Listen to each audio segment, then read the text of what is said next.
Mpox यानी कि monkey pox virus जो दुनिया भर में तेजी से अपना पैर पसार रहा है और अपना भारत देश भी इससे अछूता नहीं है।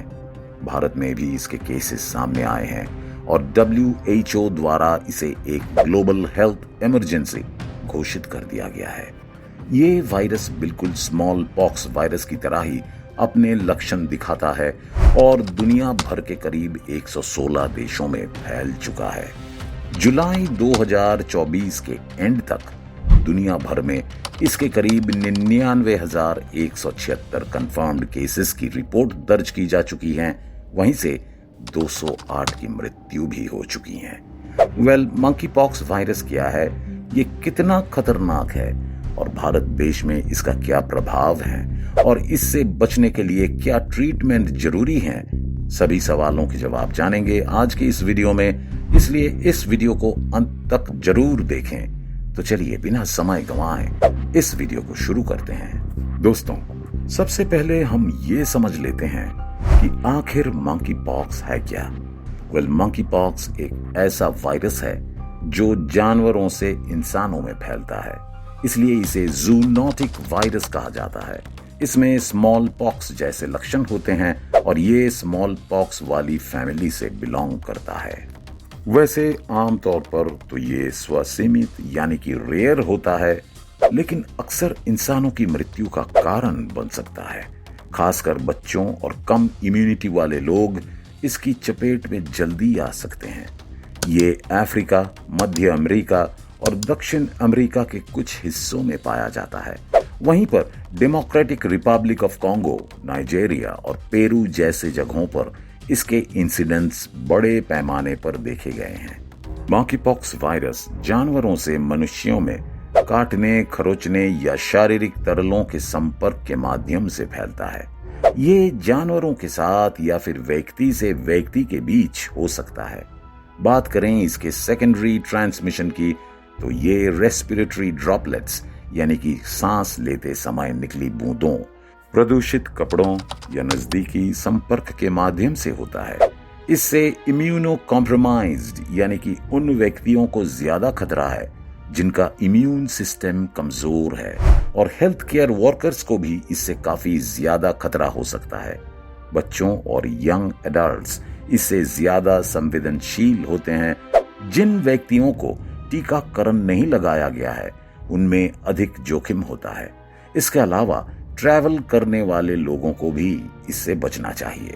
अब आपके मन में ये सवाल जरूर उठ रहा होगा कि अगर किसी को मंकी पॉक्स हुआ है या फिर होने की संभावना है तो उसके शुरुआती लक्षण क्या होते हैं।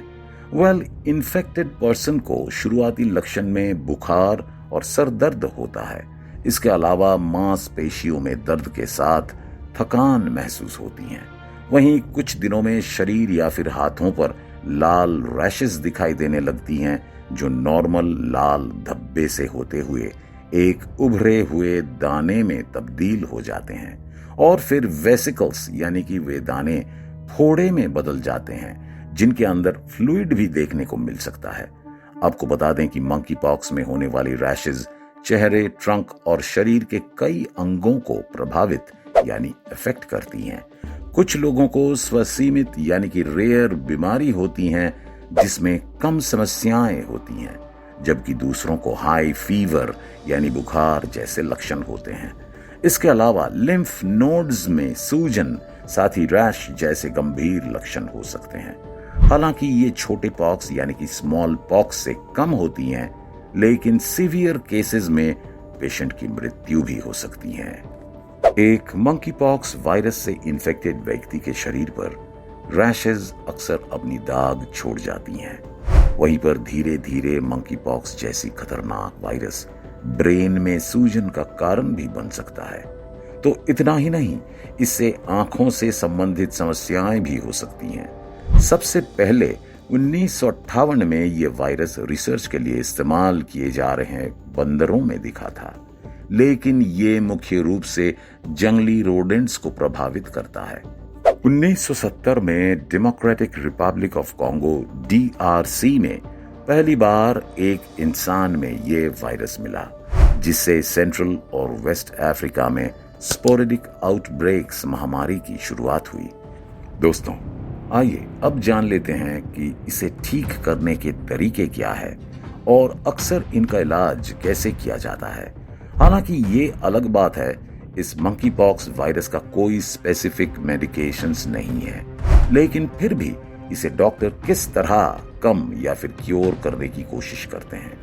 मंकी पॉक्स की डायग्नोसिस में पीसीआर टेस्टिंग का उपयोग किया जाता है। पीसीआर यानी कि पॉलीमरेज चेन रिएक्शन। वैसे तो ये एक टेक्निकल शब्द है जो अपने आप में एक बहुत बड़ा टॉपिक है, लेकिन मोटे तौर पर इसे समझने की कोशिश करें तो पीसीआर टेस्टिंग किसी सर्टेन इन्फेक्शियस डिजीज को जल्दी सही करने का एक हाईली एक्यूरेट तरीका है, जो पैथोजेंस के आरएनए या डीएनए में उस डिजीज कॉजिंग ऑर्गेनिज्म यानी कि बीमारी करने वाले जीव का पता लगाता है। आपको बता दें कि इसका इस्तेमाल कोरोना के समय में भी किया जाता था।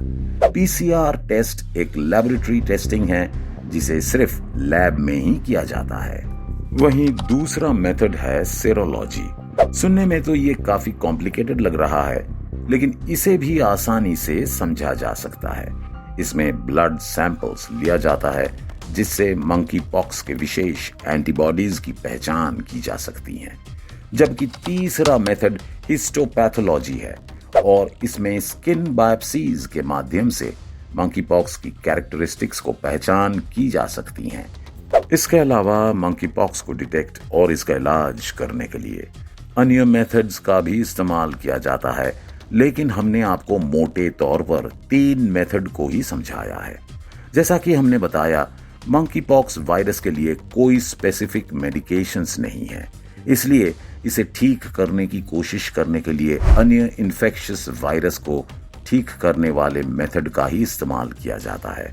आपको बता दें कि चिकन पॉक्स, जिसे वेरिसेला भी कहा जाता है, इससे अक्सर लोग इन्फेक्टेड हो जाते हैं।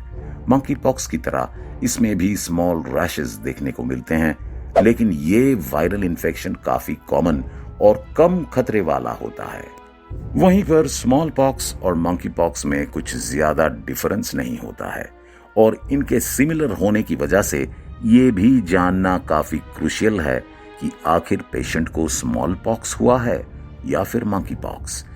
इसके अलावा भी कई अन्य वायरल इन्फेक्शंस हैं जो शरीर पर रैशेस पैदा करते हैं, जैसे कि मीजल्स और जोस्टर।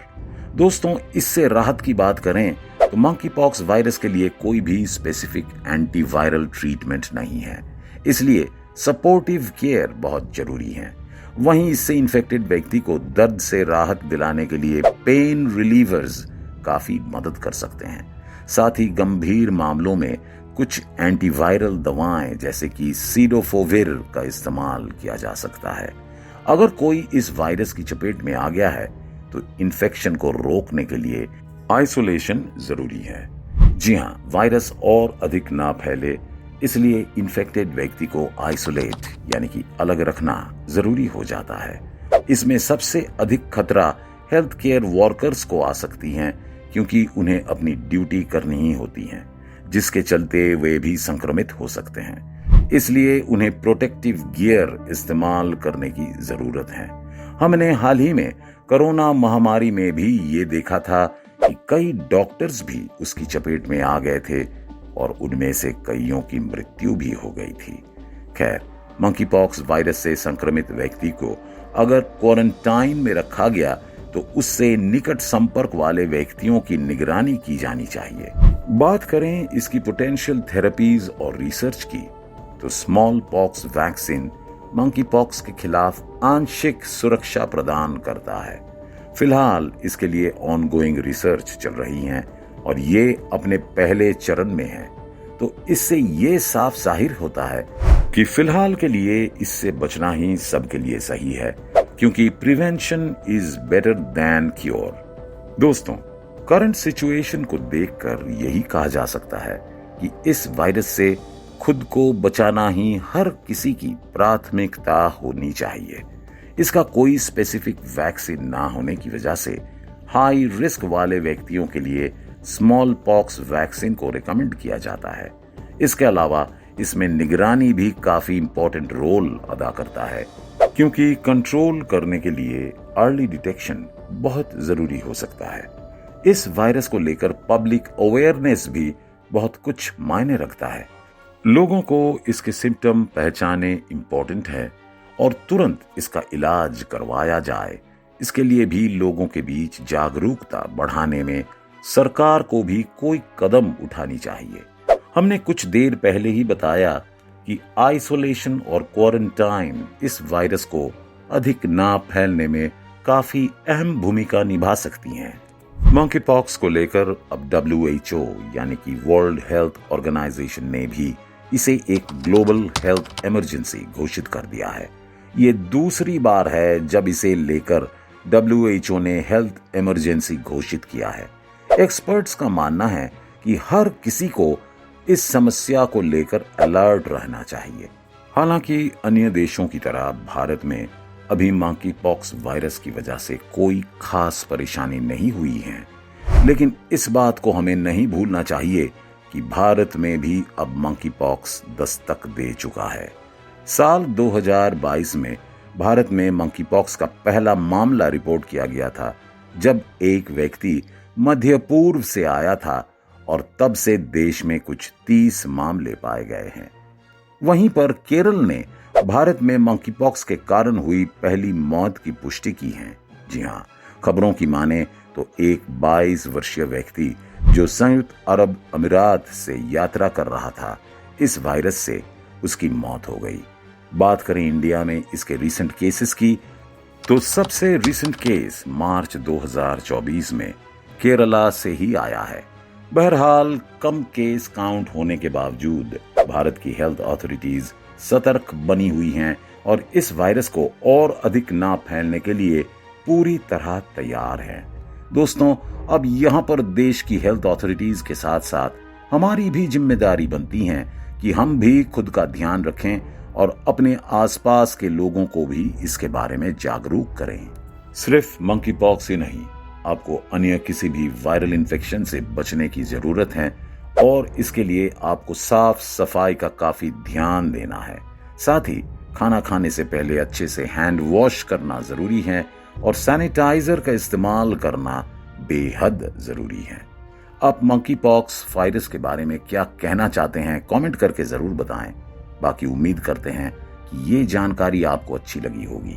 अगर वीडियो अच्छी लगी हो तो इसे लाइक और शेयर जरूर करें और इसी तरह की इंफॉर्मेटिव वीडियो देखने के लिए हमारे इस चैनल को सब्सक्राइब भी करें।